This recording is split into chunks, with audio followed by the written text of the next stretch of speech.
Today I'm going to give a brief talk about the potential therapeutical applications of SERPINA3N, especially in reference to its involvement in neuropathologies.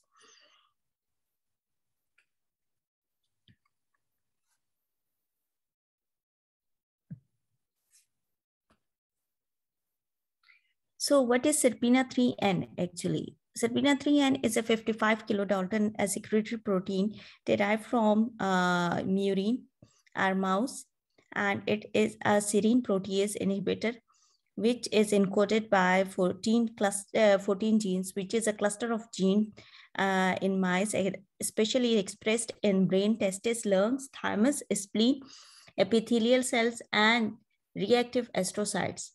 Its main functions are blood coagulation, complement cascade, apoptosis, wound healing, inhibition of proteases, and remodeling of extracellular matrix.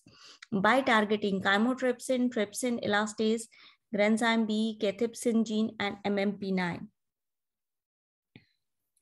It is a very important structure as along with its co-family members where the other along with serine there are other amino acids. It has a 17 amino acid long reactive central loop in which at P1 position, which is a very crucial position, and in terms of targeting or specifying a target protease, it's methionine, which is located at P1 position, and during inhibition of an protease, it forms a sessile bond with P1 prime, where serine is located.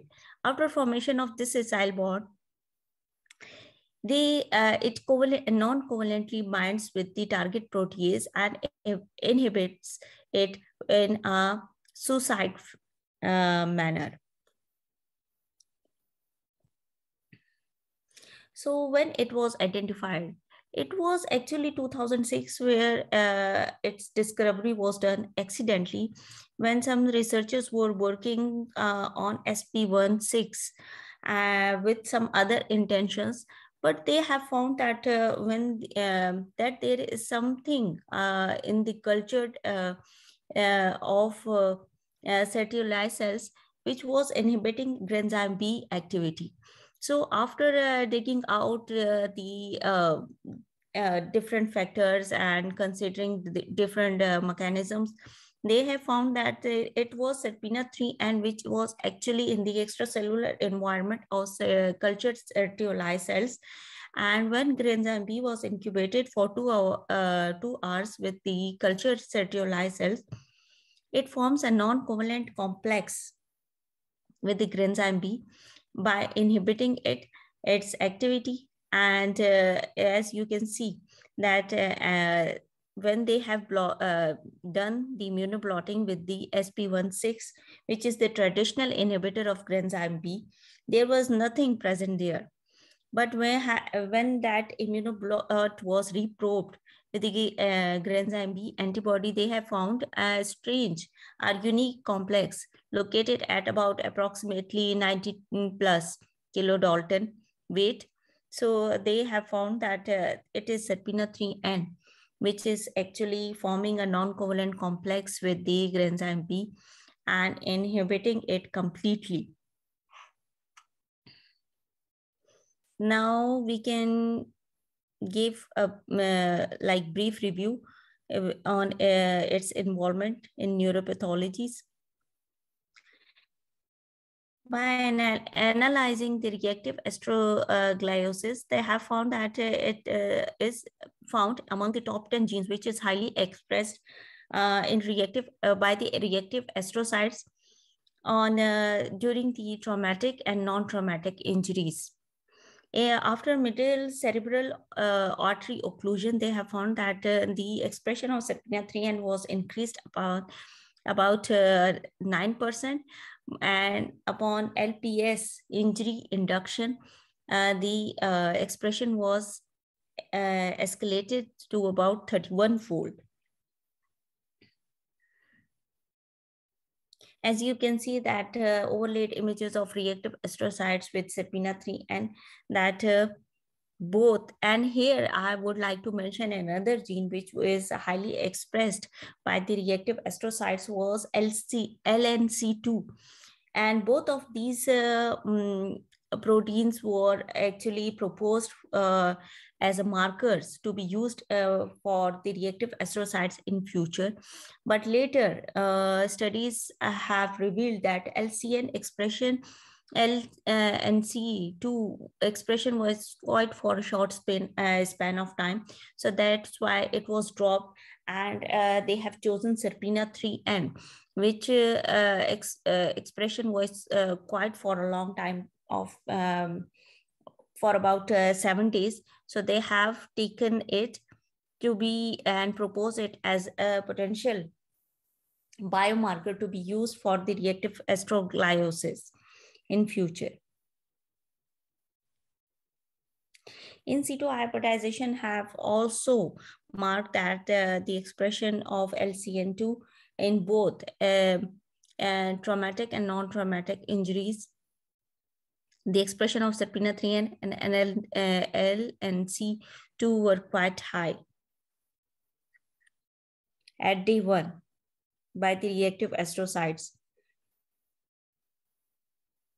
After axonal injury, which was introduced to the mice model, they have noticed that SMI32, which is the established neuronal damage marker and can be used to identify the damaged neurons. They have noticed that it was also found with the SERPINA3 and treated group, and without like interfering with the infiltration of CD4 T cells.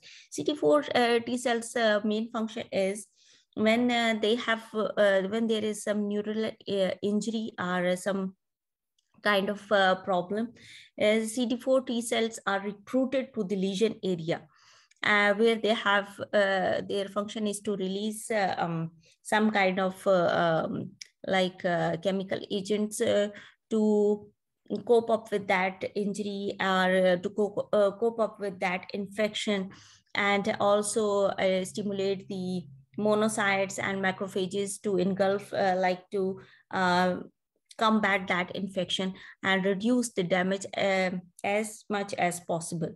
So they have also found that SERPINA3 and treated group is quite eminent. And after you can see that the axonal injury, the staining of SMI2 in the SERPINA3 and treated group is quite reduced as compared to the control group. It means the damage is quite less in the treated group as compared to the non-treated group. Here is another some like micrographs where you can see the groove of or the lesion area is quite wide in the control group, while the SERPINA3 and treated group is having quite small lesion area. And after calculating the area of that lesion, you can see that there is a significant difference between the control and SERPINA3 and treated group.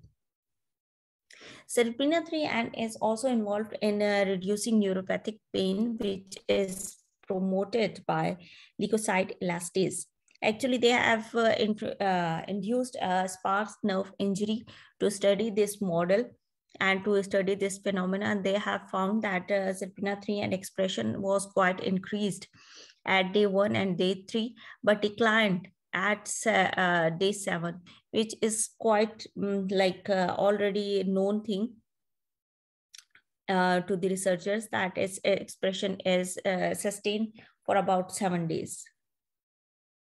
Here you can see that they have produced the knockdown mice for SERPINA3N to actually study the relationship between leukocyte elastase and SERPINA3N, and also its involvement in neuropathic pain.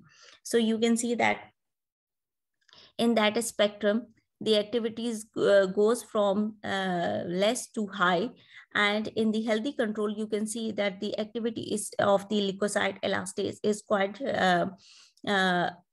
less, by seeing that yellow to orange color.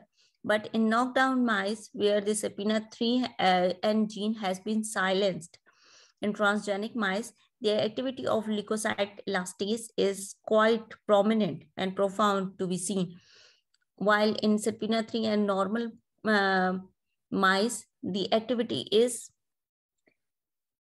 there to increase the pain, but still it's the activity of leukocyte elastase is quite less as compared to the knockdown mice.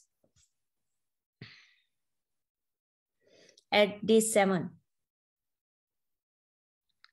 it is this protein inhibitor is also found its role in multiple sclerosis, where everybody knows that